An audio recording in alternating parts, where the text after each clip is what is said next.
नमस्कार मित्रांनो. आज काहीतरी ॲडव्हेंचरस करूया असं ठरवलं आणि निघालो आपल्या परीला घेऊन गोराडेश्वर ट्रेकला.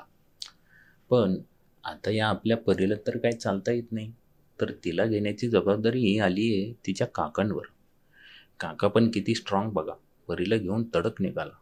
7 महिन्याच्या या छोट्याशा ट्रेकरची बरेच जण कौतुकाने विचारपूसही करत होते. कसंबसं वर गेलो आणि जरा विसावा घेतला. तिथे आपली गोडुली जरा जास्तच खुश दिसत होती.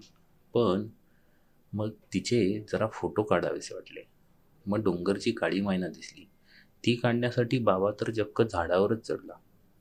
एवढी मौज मजा करून आपली गोडुली कशी निवांत झोपली आहे बघा बरं.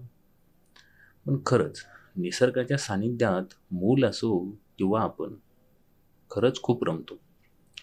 आता मग काय, बाबाने परीला उचलले आणि परतीचा प्रवास सुरू केला. एवढं ट्रेक करून सगळे थकले होते, म्हणून म्हटलं जरा पोटपूजा करावी. परीने दूध फस्त केलं आणि आम्ही मिसळ खाऊन एकदाचे घराकडे वळालो. तर भेटूया पुन्हा अशाच एका नवीन ट्रॅव्हल स्टोरीमध्ये. आपल्या या चिवताईसोबत अशीच भटकंती करण्यासाठी या अकाउंटला नक्की फॉलो करा.